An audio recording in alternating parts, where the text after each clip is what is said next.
Coach, can you hear us? I can hear you, man. How you doing? Hey, we're doing great, Gerald. Thank you so much for joining us today. How you been? Been well, my man. How you guys doing? We're doing good, man. We're just talking a little college football because that's what we do, and want to get your thoughts. We were just talking about some teams that, kind of dropped off and have come back up, and obviously we got to talk about your Vols, man. Heupel seems to be like he was the right coach. Give us your thoughts on the last couple of years of the Heupel regime and what you think about your old alma mater going forward. Well, for one, I think he's done a great job of kind of resetting the culture in terms of, just going out there and playing at a high level and living up to his standard of excellence. I think he's done a very good job with the guys.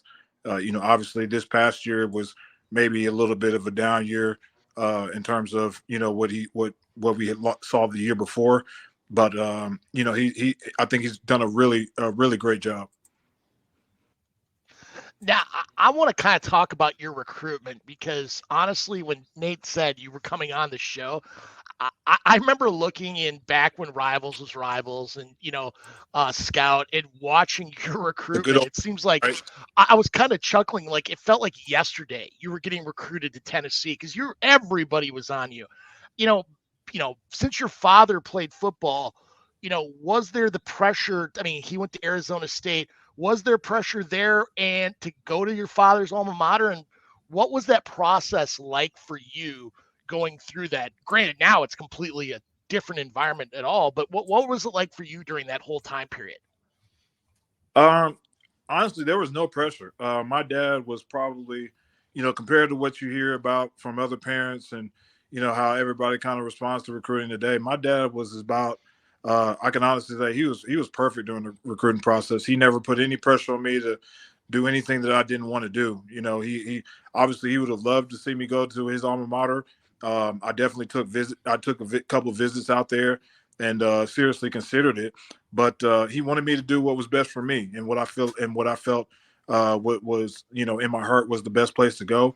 There was never any pressure from my father or my mother at all about, football. As a matter of fact, they tried to keep me from playing football at an early age. It was one of those things I just was drawn to it and wanted to play.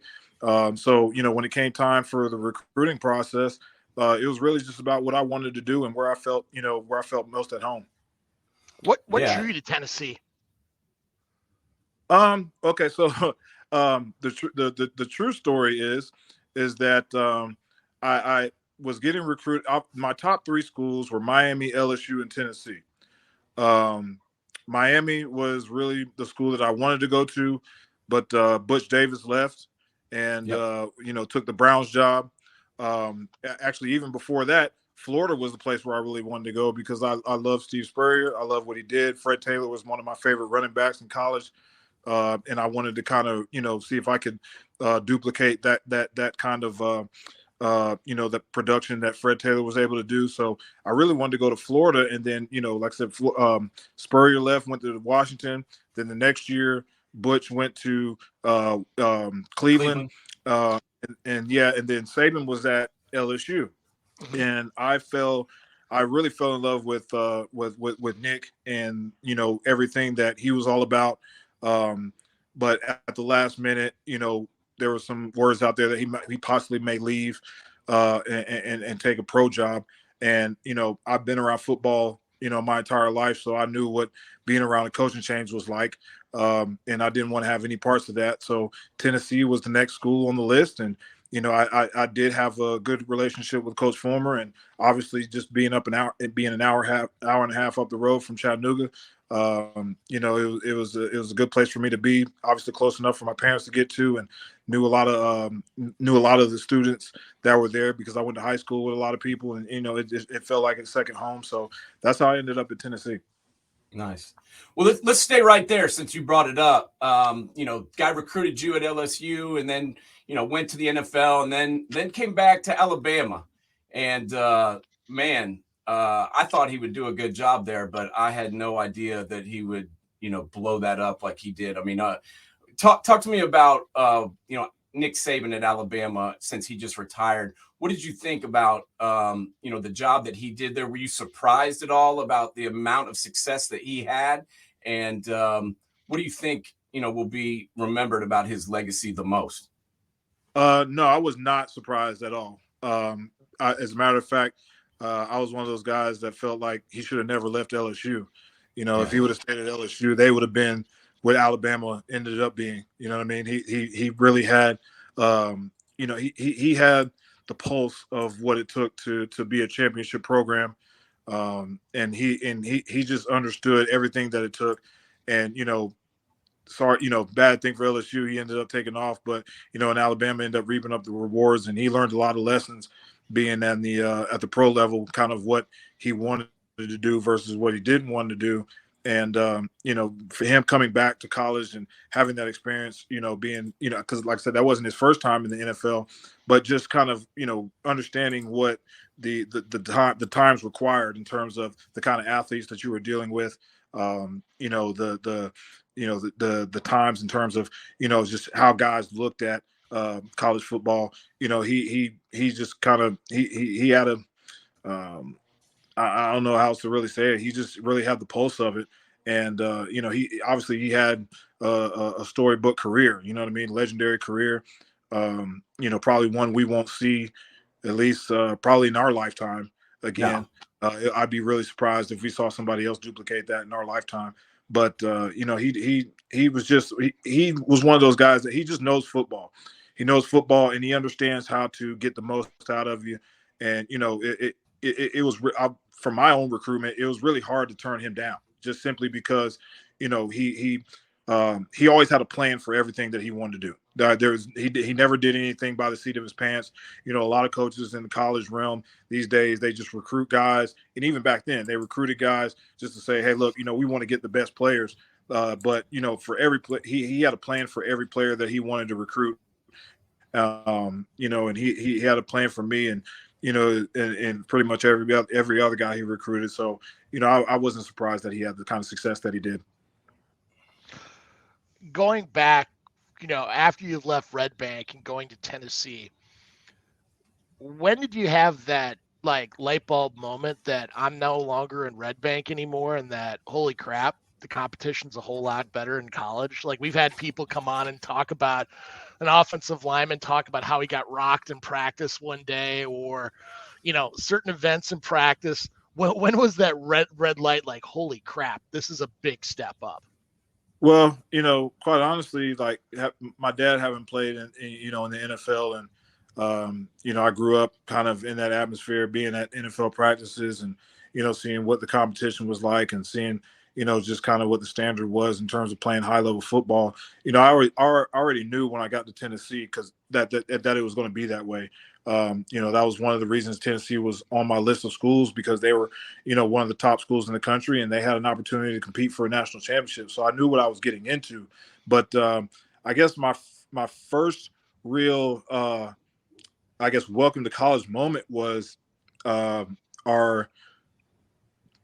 think it was I can't remember if it was the third or fourth practice my freshman year, when we practiced down in Neyland Stadium. I remember my first practice.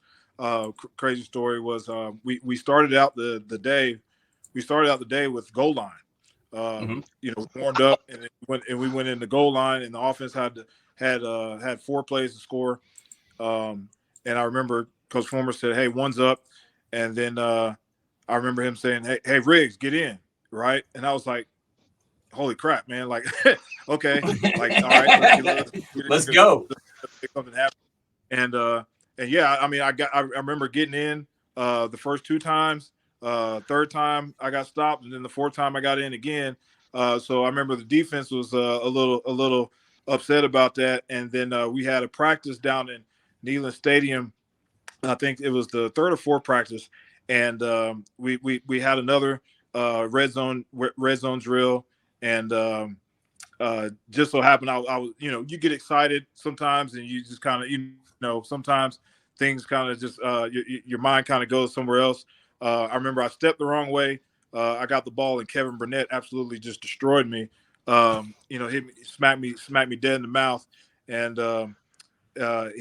he actually said when he did it, he actually said, "Welcome to the SEC," and it was funny because all right, man, that'll never happen again. I was like, that's never going to happen again. I think the one and only time other than that happened was the first year I ever played football. So I was kind of like, all right, man, this is this is exactly what I expected, and I was ready to compete from there. Yeah. Well, Kevin Burnett's a pretty damn good football player, man. That guy is one of my favorite players of Yeah, all time. he And was one of the best, man. he was all Kevin was a mentor of mine. Kevin, I owe definitely, a good amount of my success at Tennessee to Kevin. Because he would challenge me every single day in practice, and he made me work hard, and I respected him completely. Just because of the way he handled his business. Obviously him, doing things the way he did, coming up the way he did. Being a captain. I just respected him completely, and he was one of the guys that kind of took me under his wing, and I'm I definitely appreciate being able to play with guys like Kevin Burnett. Yeah, one of the greatest players I've ever seen and one of the nicest guys I've ever met. So love Kevin Burnett. Now now you've transitioned and you're coaching and you're training guys. Just talk to us a little bit about how the whole process has changed. With the changes in college football, with the guys being able to hop around to different schools a little bit easier, and also with the money factor. You're dealing with that on a daily basis with kids that you're, coaching and kids that you're training and getting ready to go to college football. How is all of the changes in college football changed how it affects the kids at the level that you're, working with? Well, if anything, it's changed in the sense that, if these guys want to go, if guys that, first of all, guys that have the ability and have the talent to go to that level straight out of high school, they've got to basically decide, from the get go, like what kind of player they want to be and how much work they want to put in, and the dedication that they want to have to get to that point. Obviously now with the transfer portal, things like that, that college just don't have. What I mean? They don't have to, they're very able to take guys that have playing experience at the college level. So you have to be a guy that really, exudes all the qualities to play at a high level at a school like Tennessee. So, getting guys to understand that at a much earlier, I guess I say a much earlier point in their career is probably a little bit different. It's not like, when I was in school where, you kind of had a couple years to figure it out. And then, obviously when you get recruited to a school, you still had another year or two to figure it out. A lot of these coaches, they've got to win now. You know what I mean? So they want guys that can help them win now. So, but with that being said, it hasn't changed that much, because at the end of the day, if you're a guy who wants to play, at a big time school like a Tennessee, like a Georgia, Alabama, USC, places like that, you've got to be prepared to go in and do your best to try to get on the field day one. Yeah. And just a follow up to that, obviously the guys that are 4 or 5 stars, they're still going to get brought in. Hey, I lost you guys. I don't hear you right now. Sorry. All right. Can you hear me now? All right. Can you hear me now? You got us? Oh, hold on. I lost you. Hold on. All right. Hold on, guys. Let me know I can't hear you. All right. Let me see if we can fix you. Hold on. All right. Can you hear us now, Gerald? I think his screen's froze. Uh-oh. Bear with us, folks, while we're going through technical difficulties. Yeah, hold on a second here. It's the live show. Yeah, well, hold on. Let me see if we can reboot him here. I can hear you guys now. You got me now? Perfect. Okay. Yes. Sorry about that. The old internet for you. But just following up with that, obviously the 4 or 5-star guys are still going to get plucked off easily and get to choose where they go. But I feel like with the portal and what you were talking about with some coaches wanting guys that were already proven at the college level, that some of the, lower level recruits are getting affected. What can they do to still get noticed? And are you seeing more guys going to junior college or going to smaller schools maybe than they used to? You definitely see a little bit more of an uptick in guys going to smaller schools, considering the way that just the big schools are handling things. But at the end of the day, man, you just got to go out there, man, and play well. Obviously, show up on Friday nights, and be a guy that that gets the job done, and that people look at and say, hey, man, that's the player. You know what I mean? At the end of the day, man, you gotta go out and perform. You know what I mean? So if you can go out and perform at a high level, that's always going to get you recruited. You know what I mean? Obviously, there's different factors involved. Level of competition. All those different things. But at the end of the day, man, if you're a guy who goes out and makes plays, you're still going to get an opportunity. Now, you've seen not only in your own family with your brother and your father, but throughout high school, college, and the pros, you've probably had many, many mentors throughout that time period. You talked about Kevin a little bit. What was the best piece of advice that you've got that you now are bestowing upon the people that you're coaching and training to help them out, be better athletes and better people as a whole? Just always be prepared, man. Always have the mindset to be prepared. Never take a day for granted. Because like I said, when you get out there, man, every opportunity you get to go out there and play the game, it's a job interview, right? And if you want to play at the highest level, every chance you get to go out there and show what you got, it's a job interview. So I tell my guys, man, just always be prepared, man. Do whatever you got to do to be prepared. If that's what you truly want to do, have the right mindset and never take a day off. Never take a day for granted. And always go out there, man, and play your hardest. Play every day like it's your last, man. Train every day like it's your last.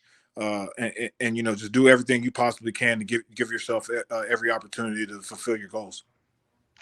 So now your brother played at Florida and Notre Dame. Mm-hmm. Let me guess, there's a little bit of talking going on before Tennessee and Florida play, or if Tennessee ever plays Notre Dame, a little talking between you two? Honestly, man, like, we talk a little bit, you know what I mean? But we're also, we're football lifers, right? Yeah. So, for us, it's very much, black and white. Like we know, like, hey, man, Tennessee's probably going to be the team that's going to win the game this year, or Florida's going to be the game that win this year. You know what I mean? So we don't really get into a whole much of a trash talk, but we just talk about the game in terms of, schematics, X and O's, things like that. Every now, we might shoot a joke or two, once the game's over and be like, man, you know what I mean? Like, yeah, y'all, y'all got dragged a little bit, but you know what I mean? But for the most part, man, we're we just are, we're football lifer guys. And, we just, we have a great rapport in terms of, we just love talking the game. You know what I mean? So we don't really get into much trash talk, but we just love talking about the game. Yeah, there's no doubt. And just thinking back on it, at your time in Tennessee, you played against so many great players and obviously played with a lot of great players. But, who was that one guy that you played against on defense that stuck out to you and that you still remember to this day? I would say Sean Taylor, man. When we played Miami, they had a number of great players, but Sean Taylor stuck out, man. He was a dude. I mean, I don't know what else to say other than that, man. He was just a dude, you know what I mean? So in terms of just guys that I played against, I remember Channing Crowder was a problem as well at Florida. He was a big guy.